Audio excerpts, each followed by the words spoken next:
Good afternoon. I'm Victoria Marshall with the latest news from the Washington Watch News Desk. Vice President Kamala Harris and Democratic presidential nominee has chosen Minnesota Governor Tim Walz as her running mate.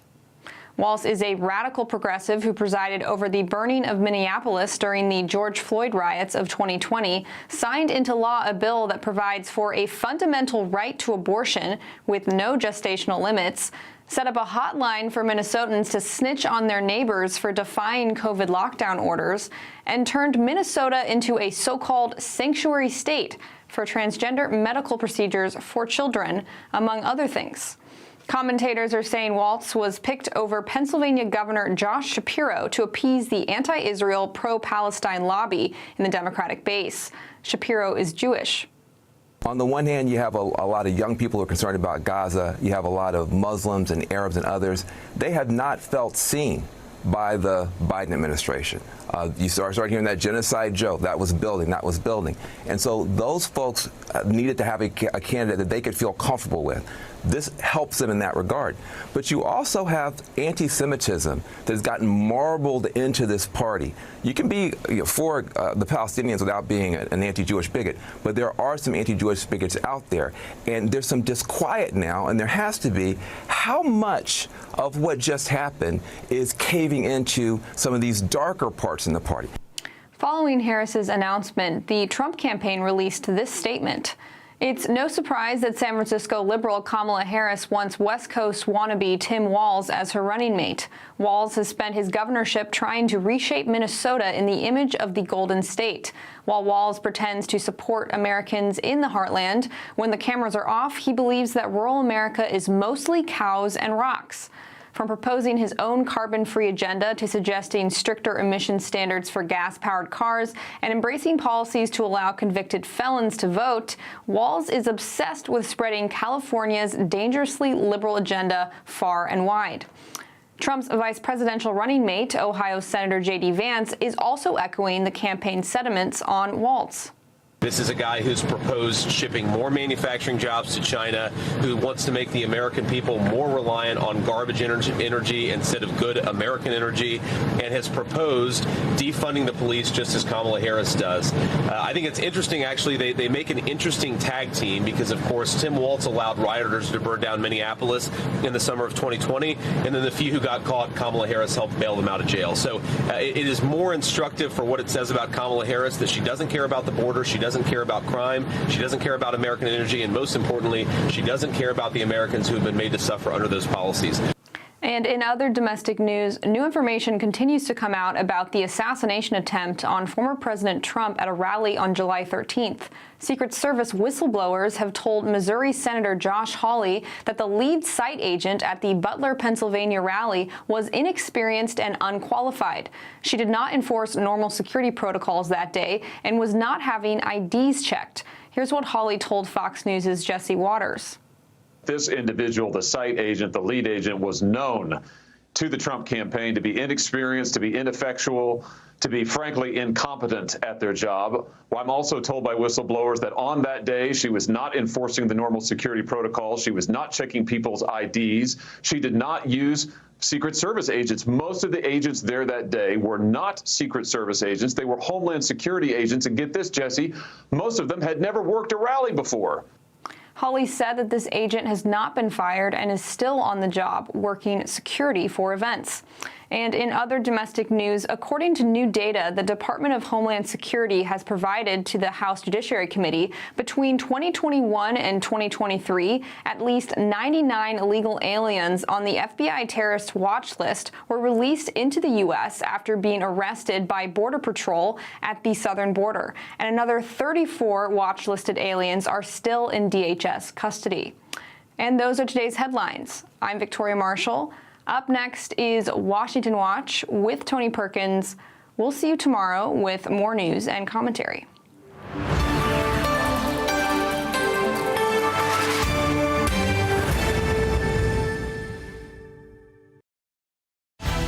From the heart of our nation's capital in Washington, D.C., bringing compelling interviews, insightful analysis, taking you beyond the headlines and sound bites into conversations with our nation's leaders and newsmakers, all from a biblical worldview.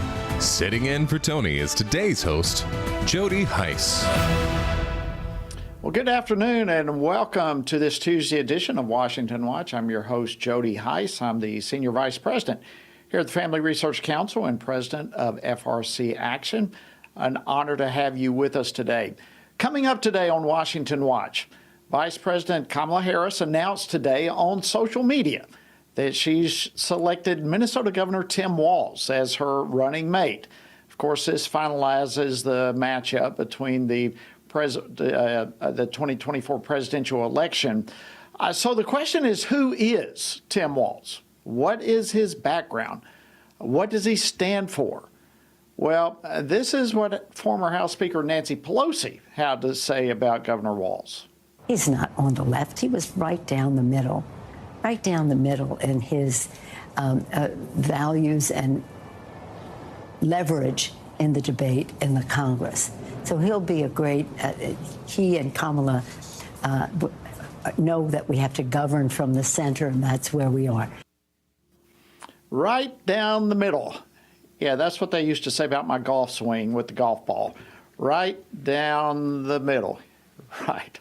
Well, we'll get a more accurate assessment from Moses Bratrud, who's the Director of Strategy at the Minnesota Family Council, here in just a few moments. Meanwhile, throughout the Middle East, tensions remain high today as Israel prepares for what appears to be an imminent attack from Iran. It's now beyond a shadow of a doubt that the Iranian axis of evil has formed a stranglehold against Israel. A ring of armed terror armies, Hezbollah in Lebanon, Hamas in Gaza, the Houthis in Yemen, and other militias. But it is equally clear that Israel will exact a heavy price for aggressions against it from any arena. A very tense situation developing for sure. That was Israeli government spokesman David Mincer earlier today. And we'll get an update from Congressman Randy Weber on that situation here momentarily. And on Washington Watch in the past, we've discussed debanking. This is the discriminatory practice that some financial institutions have used to target conservative and religious organizations. Well, earlier this year, the Biden administration spoke out against state laws that are designed to ban debanking. And some red state attorneys generals have fired back. I'll get an update from Alliance Defending Freedom attorney Ryan Bankert a little later in the program. And a scathing report from the House Judiciary Committee confirms that the Biden administration has released some 99 illegal migrants who were on the terror watch list. California Congressman Tom McClintock, who is a member of the House Judiciary Committee, will share the details. And Jessica Vaughn, a little bit later, the Director of Policy Studies at the Center for Immigration Studies, will go with me deeper into the policies that led to the findings in this report, as well as discuss what can be done with all of this information. So we have a packed program coming your way. You don't want to miss any of it, but if by chance you do, you can always go back and catch it at our website, tonyperkins.com.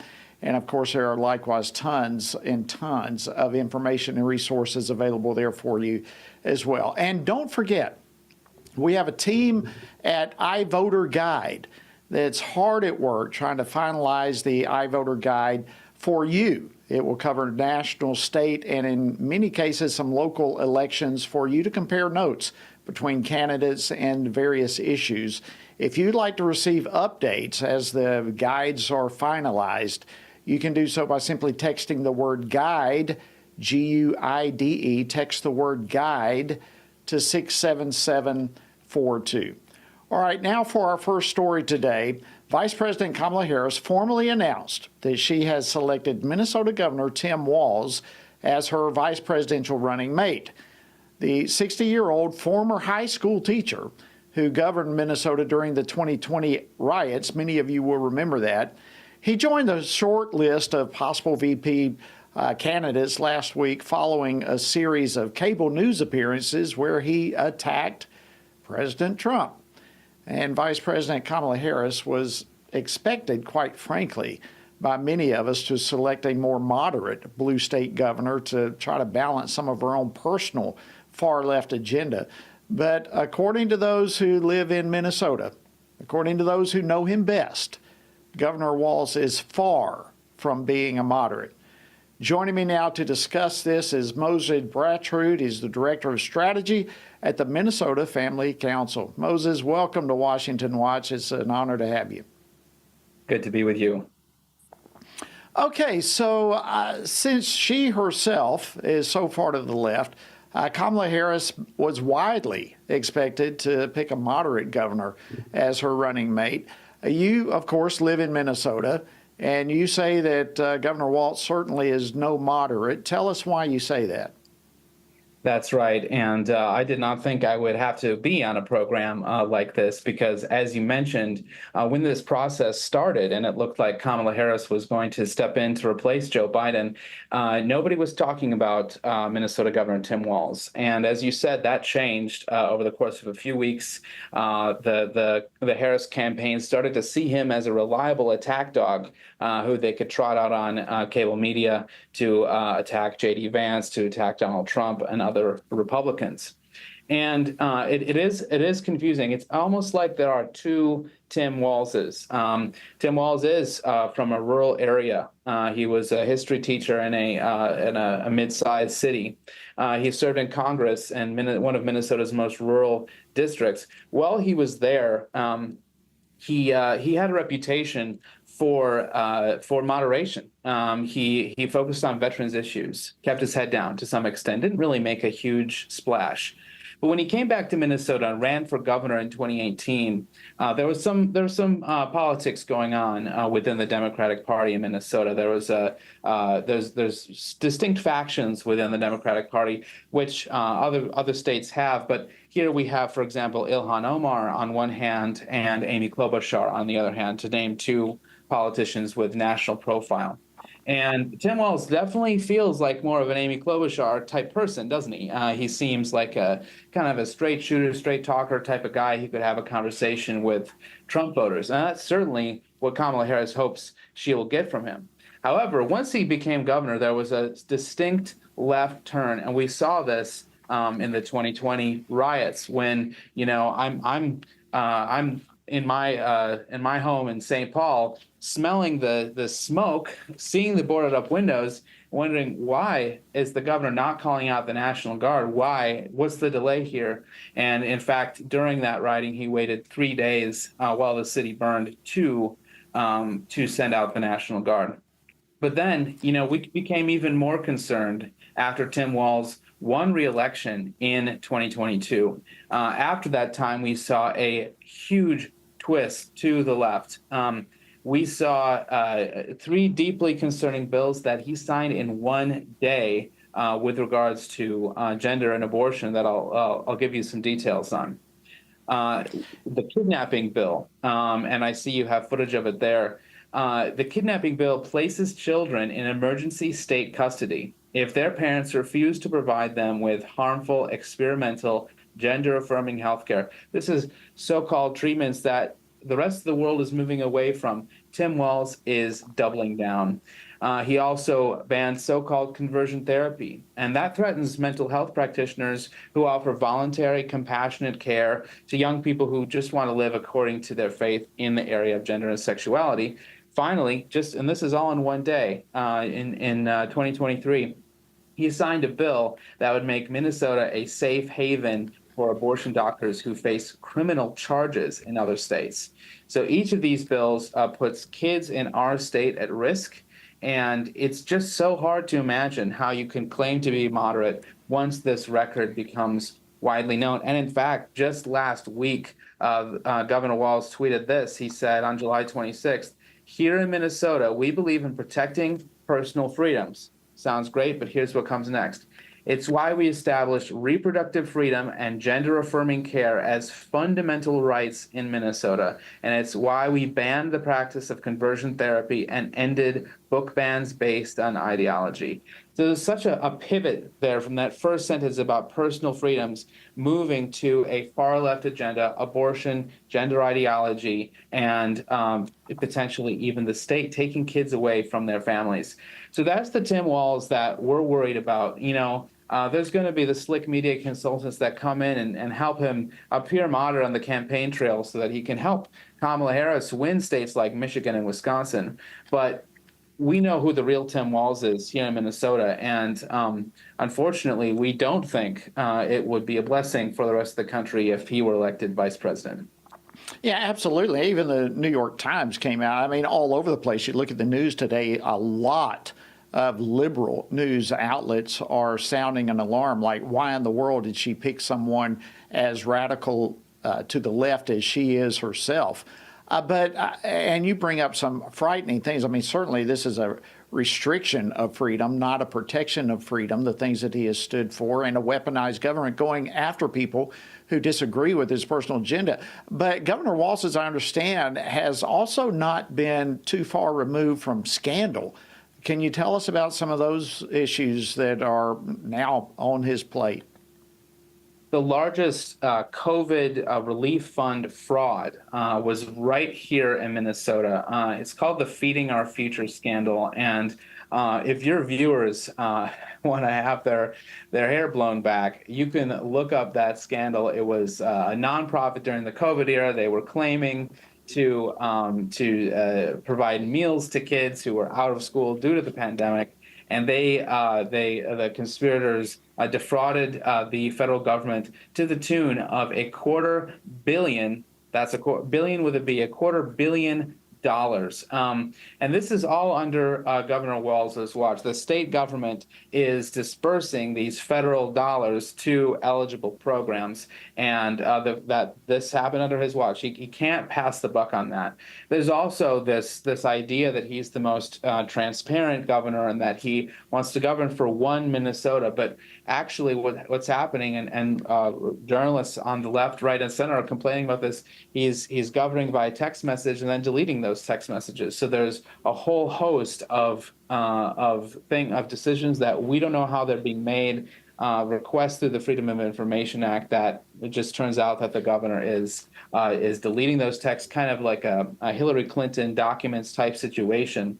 So the fact is, certainly there are more scandal-plagued politicians in the country, but Governor Walz has not kept his hands clean, and it's sad to say that. I want to be able to respect, our governing officials here in Minnesota, but Governor Walz unfortunately has misplaced that trust.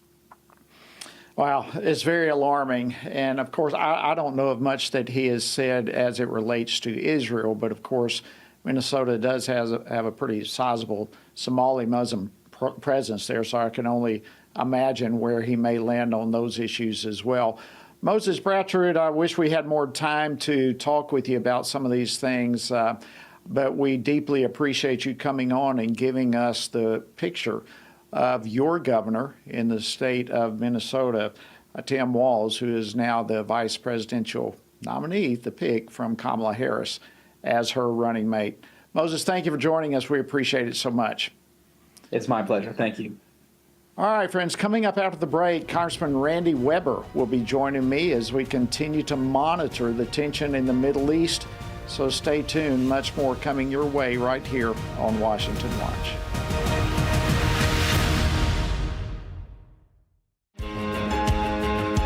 Download the new Stand Firm app for Apple and Android phones today and join a wonderful community of fellow believers.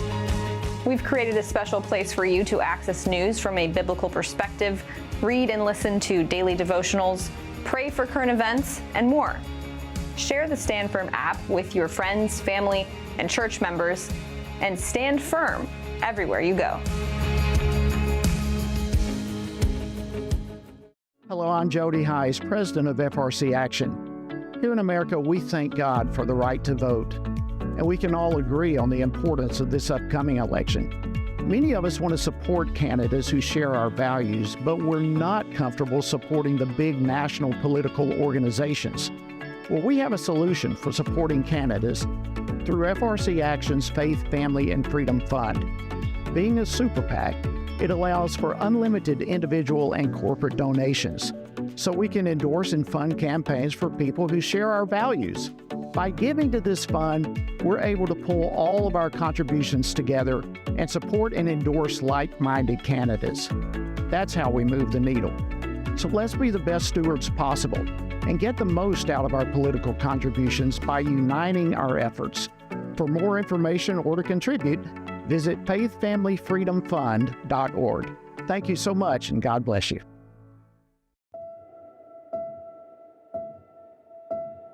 All of us are born with the desire to find truth and meaning.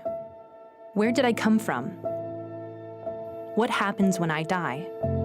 While our answers to these questions may divide us, we are united in our need for the freedom to answer life's biggest questions and make life's biggest decisions for ourselves. That's why religious freedom matters for everyone. Religious freedom matters because the powerful have long wanted to control those who are less powerful.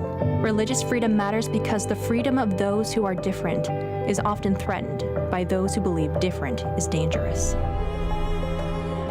At the Center for Religious Liberty at Family Research Council, we promote religious freedom for everyone because the only alternative is religious freedom for no one. We encourage Americans and the American government to engage and advocate for the persecuted, and they do. We work every day to bring good news to the afflicted, to proclaim liberty to captives and freedom to prisoners. We do it because that's what Jesus does. We work to give freedom to others because we ourselves have been set free.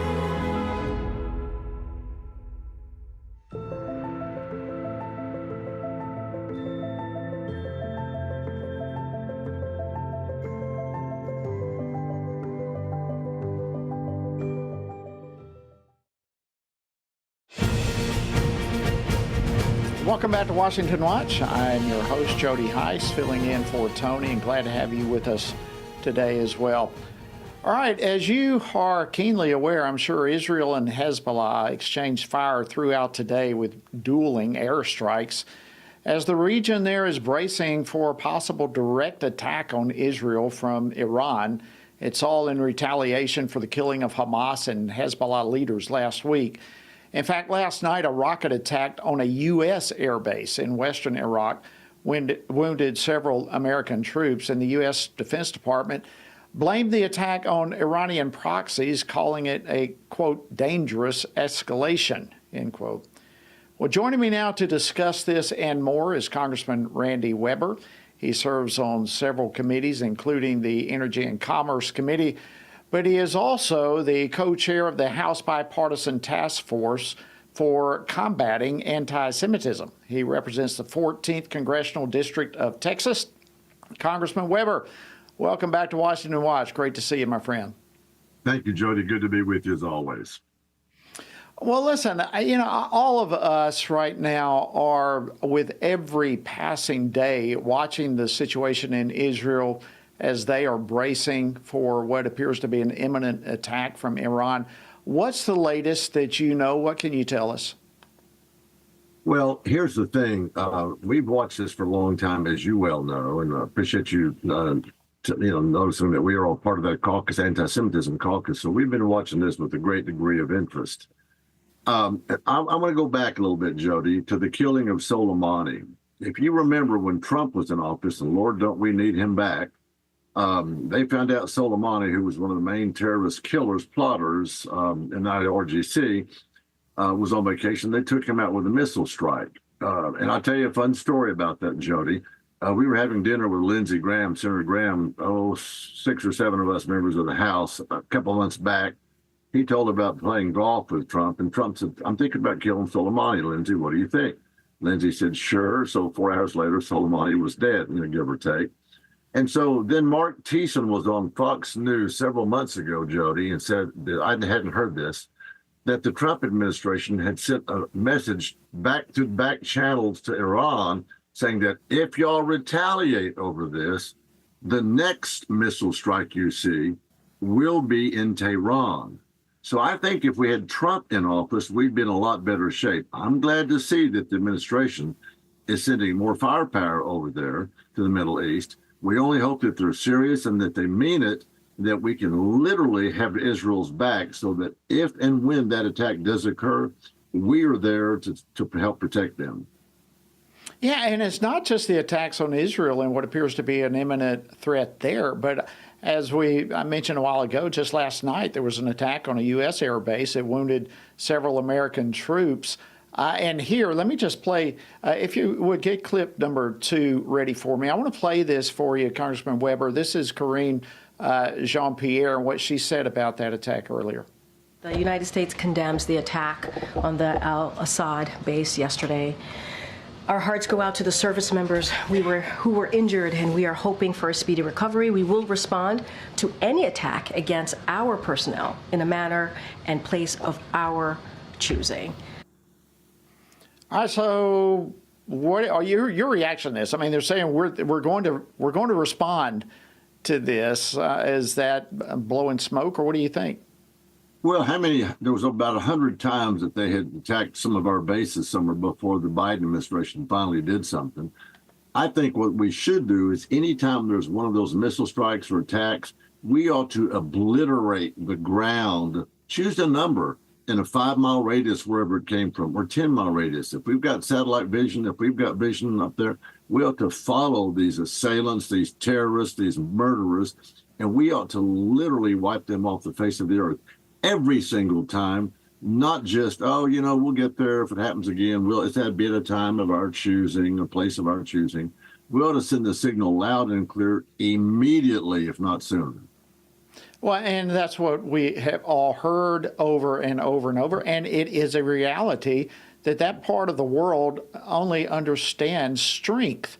And when they sense weakness, they're all over it. And much of what's happening right now, literally around the world for that matter, but particularly right here in the Middle East, as we're discussing now, is because of weakness from our current administration. And they just don't believe there's going to be any consequences for them doing whatever they want to do. Is that kind of an accurate picture from your perspective? Well, it is, Jody, and I would add this to it. You're right on track, and I would add this to it. It's not just administration. The Democrats are fueling this fire. Good point. It's unbelievable. When Benjamin Netanyahu came to address the joint meeting of Congress, it depends on what numbers you want to use. Some estimates as high as over 100 and something congressional Democrats boycotted that meeting. And as you know, the vice president was not even at that meeting. She had something more important to do. So what they're doing is they're sending a signal to the rest of the world, and to Israel, by the way, that they no longer feel it's important to be part of Israel's defense and be a good ally and a good partner with Israel. And to me, Jody, that's scary. Yeah, absolutely. And unfortunately, we've got less than 2 minutes here. But I mentioned this yesterday, but a recent report has revealed that the U.S. supposedly mistakenly has given some $239 million of taxpayer money to the Taliban. And all this has happened since the botched withdrawal from Afghanistan. Your reaction to that? I mean, we're funding the bad guys. Well, and not only that, but you recall we left them, it depends on what estimates you want to use, somewhere near $80 billion with a B dollars of equipment, of weapons, of vehicles, of all kinds of things that the Taliban can use. And you're right, the only thing they understand is force. I'm proud of Israel for taking out Hezbollah leaders. I don't care. I'm glad they're doing it in Tehran, quite frankly. I'm glad that they're doing it all over. I'm just want them to keep taking them out. I want the United States to keep backing them. And you know this, Jody, as a devout Christian, as an evangelical Christian, the Bible says, God says he will bless whoever blesses Israel, and whoever curses Israel, he will curse. Jody, I know which side of that equation we need to be on. Absolutely. Thank you so much, Congressman Randy Weber from Texas. Always an honor to have you on the program, and always good to see you, my friend. Thank you. Thanks for what y'all do, Jody. Thank you. All right, after the break, we're going to be looking at an effort to fight back against the debanking tactics that some financial institutions have used to target religious and conservative groups.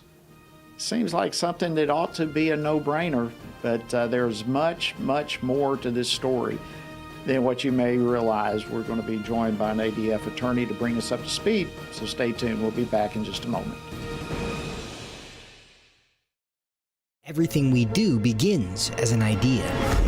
Before there can be acts of courage, there must be the belief that some things are worth sacrificing for. Before there can be marriage, there's the idea that man should not be alone. Before there was freedom, there was the idea that individuals are created equal. It's true that all ideas have consequences, but we're less aware that all consequences are the fruit of ideas.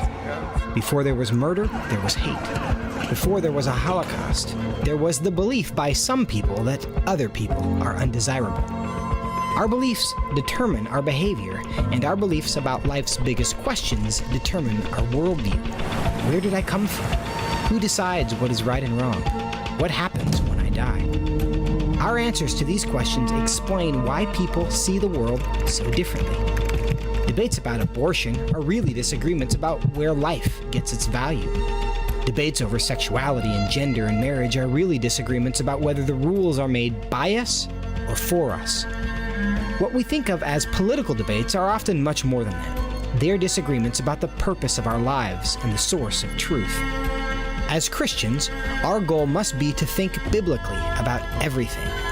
Our goal is to help you see beyond red and blue, left and right, to see the battle of ideas at the root of it all.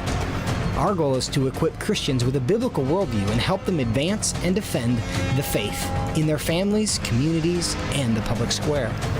Cultural renewal doesn't begin with campaigns and elections. It begins with individuals turning from lies to truth.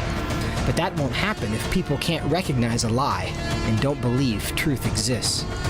We want to help you see the spiritual war behind the political war, the truth claims behind the press release, and the forest from the trees.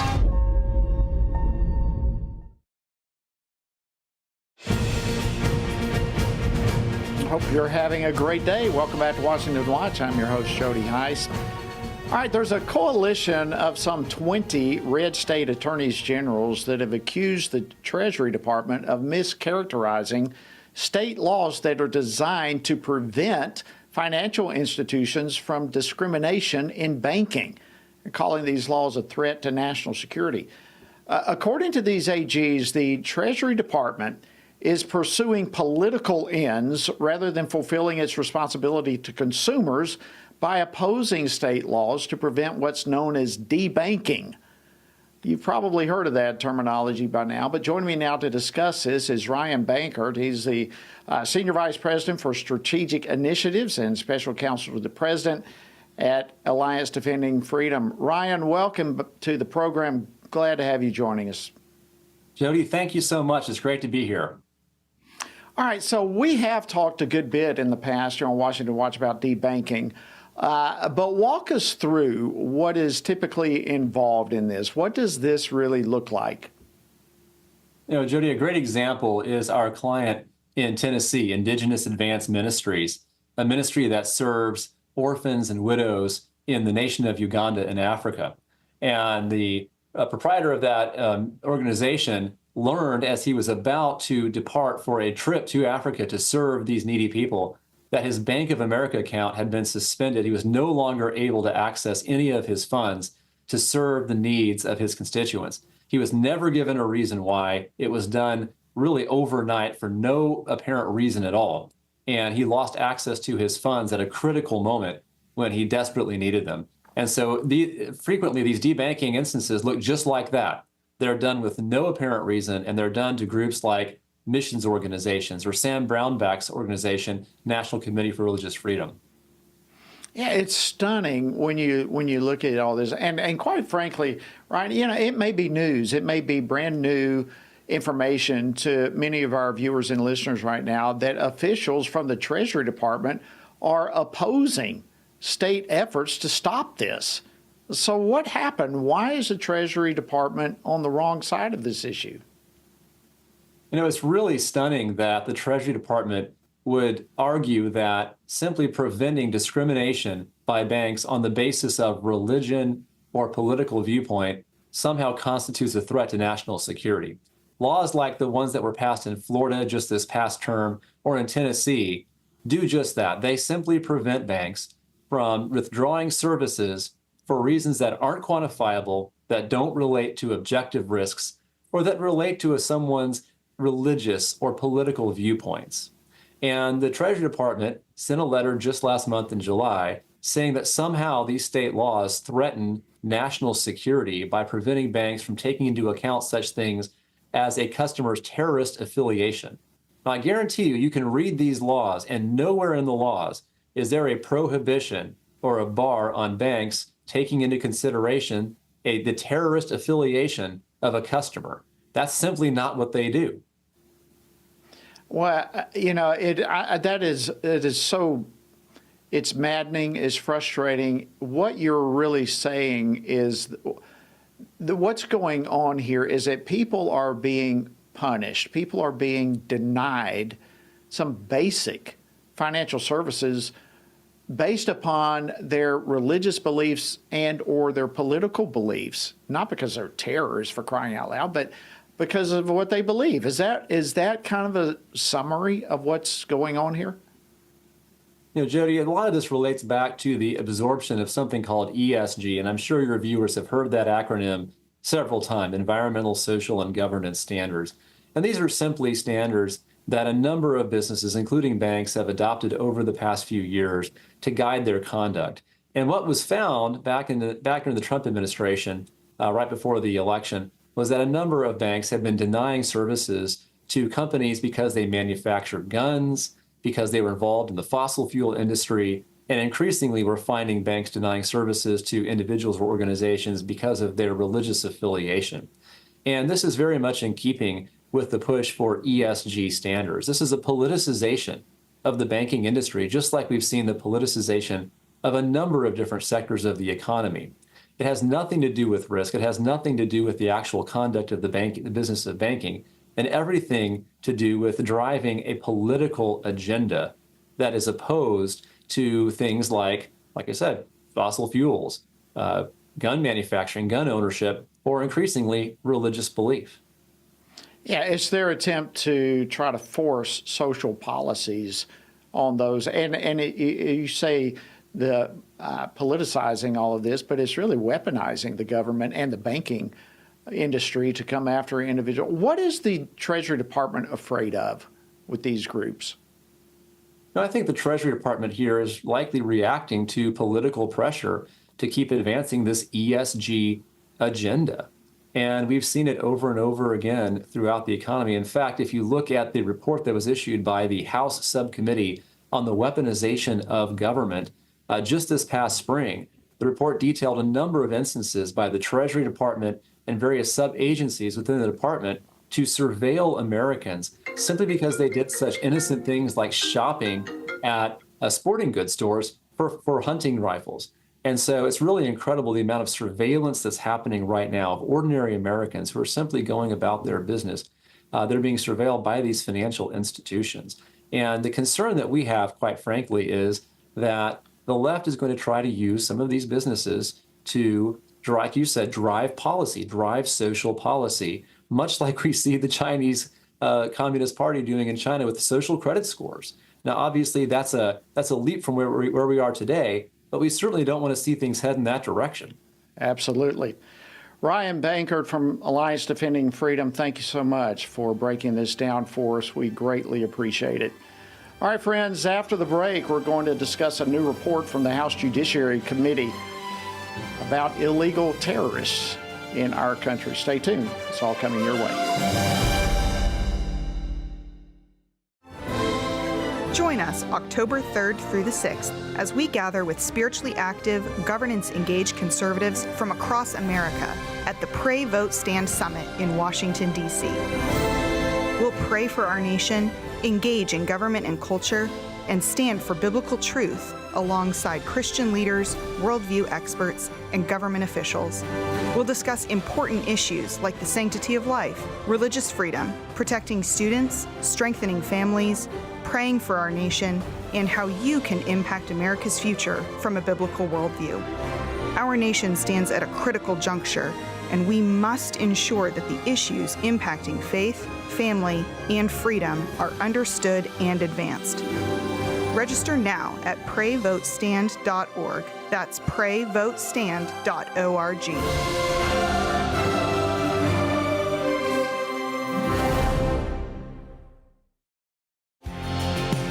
Jesus said in John 15, "These things I have spoken to you, that my joy may remain in you, and that your joy may be full."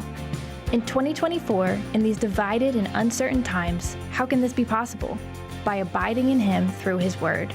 At Family Research Council, we want to help you do that, which is the reason for the Stand on the Word Bible reading plan. In just 10 to 15 minutes each day, you will have read the entire Bible in just 2 years. But more importantly, you will be abiding in Him daily. Find our Bible reading plan at frc.org/Bible. And join Tony Perkins each weekday for a 10-minute devotional inspired by the daily reading and designed to encourage you on this journey through the Bible. Listen on Apple Podcasts, Spotify, and YouTube. And remember, the grass withers and the flower fades, but the word of our God will stand forever. Research has found that there are 59 million American adults who are a lot like you. There are millions of people around the country who are born again, deeply committed to practicing their faith, and believe the Bible is the reliable Word of God. But that's not all. They're also engaged in our government. They're voters. They're more likely to be involved in their community, and they're making a difference in elections. The problem is that a lot of them feel alone too. We want to change that. FRC wants to connect these 59 million Americans to speak the truth together, no matter the cost. If you want to learn more about this group and what it means to be a spiritually active, governance-engaged conservative, or if you want to find out if you are one of these sage cons yourself, join us. Go to frc.org/SAGECON, SageCon, to learn more. That's SAGECON, SageCon, to learn more. Good afternoon. Welcome back to Washington Watch. I'm your host, Jody Heiss, sitting in today for Tony. Glad to have you on board with us. Two real quick reminders before we get to our next guest. Look, we need to urge President Biden and the presidential candidates to stop holding up aid to Israel. These are unbelievably critical days for Israel. The threat is real, and Israel should be a priority of any current chief executive as well as any candidate for the White House. Now's the time for them to be loud and clear about where do they stand on their support for Israel. We have a petition asking both President Biden and the presidential candidates to be firm on their stance for Israel. We would like for you to sign those petitions, as we'll be delivering them in pretty short order, both to the president and all of the presidential candidates. To sign the petition, you can go to one of two different places. First, frcaction.org/support, or you can simply text the word support to 67742. Then, here's announcement number two. If you or if someone you know is wondering, why should we pray for, why should we stand for Israel? Well, Tony has a brand new resource out. It's entitled Why We Must Pray For and Stand with Israel. And you can get a digital copy of that sent directly to you when you give a gift of any size to FRC. We'll give you that valuable resource. Again, for more, you can text the word Israel to 67742. All right. According to a report that was released yesterday, this came from the House Judiciary Committee, the Biden administration has caught and released into the United States, into the interior, at least 99 illegal migrants who were on the terror watch list. Unbelievable. This report also revealed that the Border Patrol has encountered tens of thousands of migrants from countries that could present national security risk. Countries like Afghanistan, China, Iran, Syria. And by the way, these numbers don't even include the more than 2 million individuals that got away who are now somewhere in the United States. I was actually on a Codell on the border, and the day before I was there, 4 of these individuals from these countries that are highly suspicious, 4 individuals were caught right there under our nose. Well, joining me now to discuss all of this is Tom McClintock, a great member of Congress. He's a chairman, among other things, of the Subcommittee on Immigration, Integrity, Security, and Enforcement. Congressman McClintock, welcome to Washington Watch. Great to have you. Oh, it's great to see you, Jody. Well, it's great to see you again. Miss you, but thank you for coming on the program here with us. All right, tell us about this report. You're right in the thick of it there on the Judiciary Committee. What have we learned so far?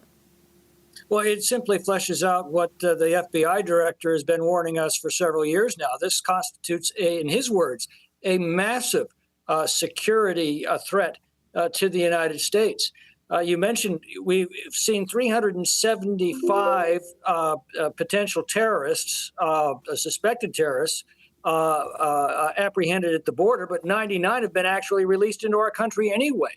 That 375 is a 3,000% increase over the Trump years. And remember, just 19 terrorists killed 3,000 Americans on 9/11. But you put your finger on exactly what's my greatest fear and is emphasized in the report. 2 million gotaways that we know absolutely nothing about that entered this country while the Border Patrol was completely overwhelmed processing illegals into the country at the orders of the Biden-Harris administration. Now, remember a few years ago when Biden-Harris abandoned Bagram, they released 5,000 of the most dangerous terrorists on the planet in one day. Now, one of those terrorists showed up at Kabul airport and detonated the bomb that killed 13 U.S. service members 10 days after they were released. Here's the problem. We don't know where the other 5,000 are, but it's a good bet that more than a few of them are among the 2 million gotaways who've entered this country under this administration. Wow. I've got a quote here from the report. It actually says that although American communities already feel the disastrous effects of the Biden-Harris administration's immigration policies, the worst could still be yet to come. How concerned, Congressman McClintock, how concerned should we be about all this? I don't think it's any longer a question of whether we're going to see a major terrorist attack from elements that have come in through the southern border. The only question is when. I mean, think about this. Under this administration, all you've got to do is flag down a Border Patrol officer. You're virtually guaranteed of admittance into our country. You have free ride anywhere you want to go, free snacks, free clothes, free medical care, free meals, free legal assistance, free cell phones, free housing. Within 6 months, you get work authorization. And when your case comes up years from now and you're ordered deported, the administration won't enforce that order. So under those circumstances, why would anybody want to evade the Border Patrol? Well, 2 million have gone out of their way to enter this country without signing up with the Border Patrol. And the only reason I can think of is that they're hiding a criminal record or they intend to commit crimes in this country. And that's what keeps me awake at night. We don't know, but it's coming. Well, it keeps a lot of us awake. Last question for you, Congressman Tom McClintock. How should not only this current administration be handling this for the safety of the American people, but we're about to see a future administration. So how should any administration in the White House be dealing with this? Well, that's the good news. We know how to secure the border because we did it under the Trump administration. Under the same laws we have today, Donald Trump secured that border. On Inauguration Day, our border was secure.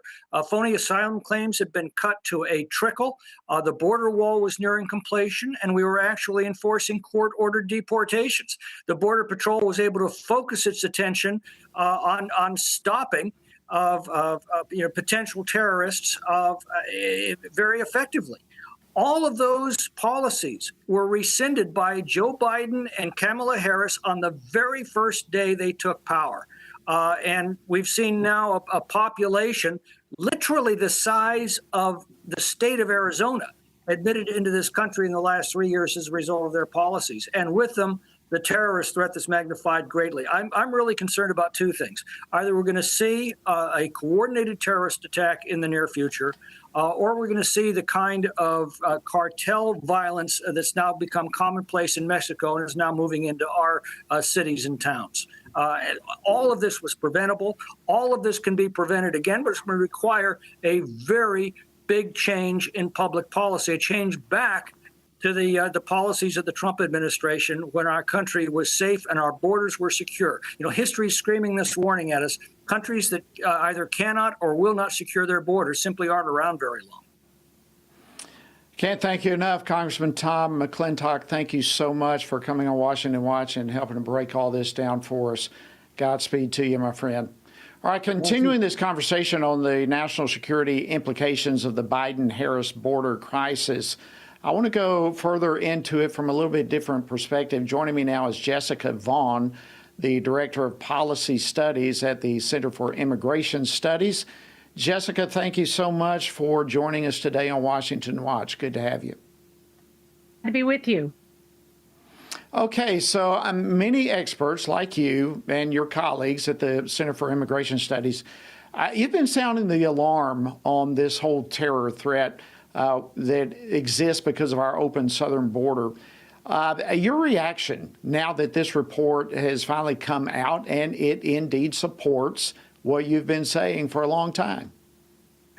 Yes, and we should all be grateful to the House Judiciary Committee for putting the work into getting these numbers from the Department of Homeland Security and showing them to the public, because under the Biden-Harris administration, DHS Secretary Alejandro Mayorkas keeps telling us that we don't have an open border, that everyone is vetted, nothing to see here, when this report makes very clear that there is a lot that we should be very concerned about, and not just the ones that they have actually discovered that have been released, people who've showed up illegally and been released into the country. But we need to worry about the ones we don't know about, who are in this massive flow of more than 7 million people who've been allowed to enter and stay here. And we are living in perilous times, and yet we have a nearly open border. That's a lot to be concerned about, and it's too much of a burden to put on our counterterrorism organizations and on our state and local law enforcement agencies.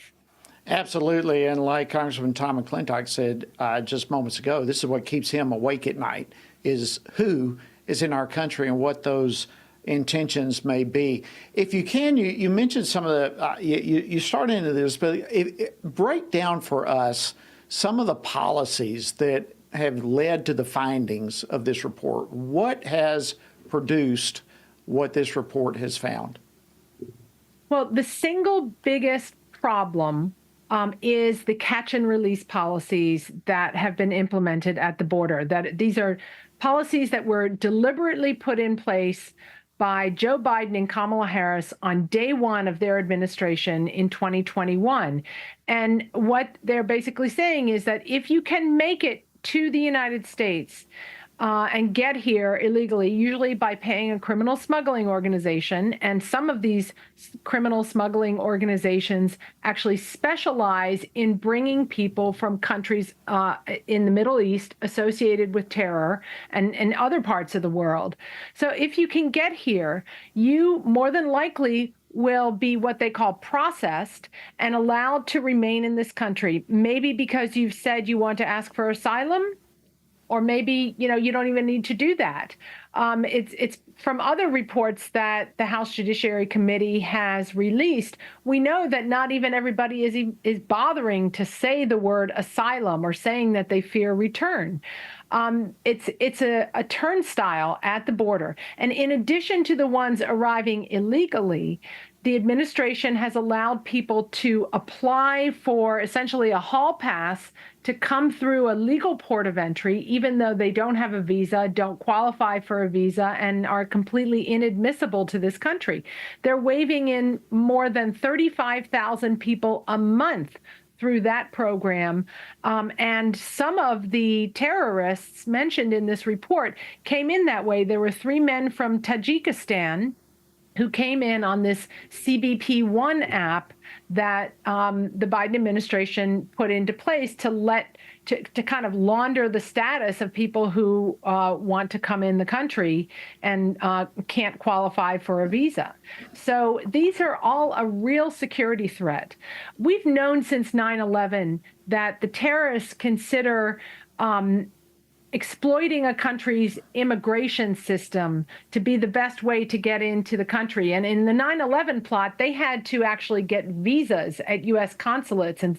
But now they don't even have to do that. They can just traipse across our border, knowing that they're going to be allowed into this country, and that even if they are on the terror watch list, they still may be allowed to enter this country.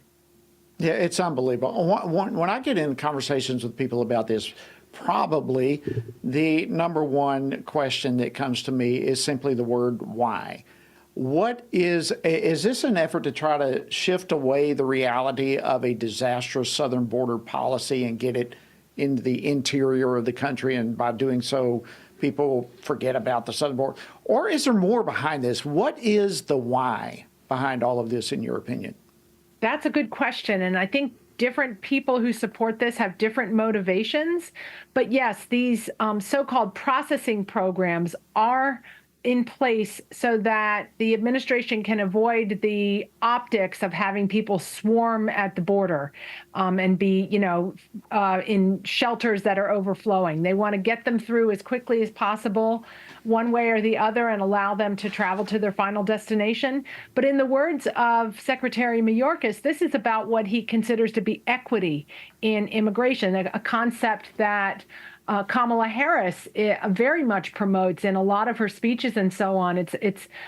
They think that our immigration system should be opened up to the world for the purposes of what they call equity. So everyone in the world can have the chance to come live here, ignoring the obvious national security threats that are in the world and will take advantage of these policies. Well, I wanted to read a quote for you from White House Press Secretary Karine Jean-Pierre, and I'm not going to go into all of it. It's rather lengthy, but the bottom line is, I'll just kind of paraphrase it. She says that the president's priority is to make sure that they do everything they can to protect our national security. And in relation to all of what we are discussing right now, where is national security? Well, it's only been given lip service. They seem to believe that somehow we can track down and find all of the people who might be risk of attacking someone. I mean, we know that that's impossible. Just today, a man from Pakistan was indicted in New York for trying to set up a plot to kill a high-ranking U.S. government official by hiring hitmen. And he just flew into Houston and then made his way to New York to carry out this plot. There are, hundreds of others of concern that we know about who've been encountered at the border. But we don't have a machine. Even if we tried to actually vet everyone who came across the southern border, it wouldn't be possible to do it. That's why the best national security policy is to routinely and consistently enforce our immigration laws across the board so that a terrorist organization cannot easily exploit this vulnerability to come here. That was a big lesson from 9/11 and from other terrorist attacks like the 1993 attacks. We know that if we enforce our immigration laws, that'll work. Got to leave it there. Jessica Vaughn from the Center for Immigration Studies, thank you so much for joining us. And that is the issue. People need to make sure their representatives secure our border. That's it for today on Washington Watch. We'll see you tomorrow. Have a great evening.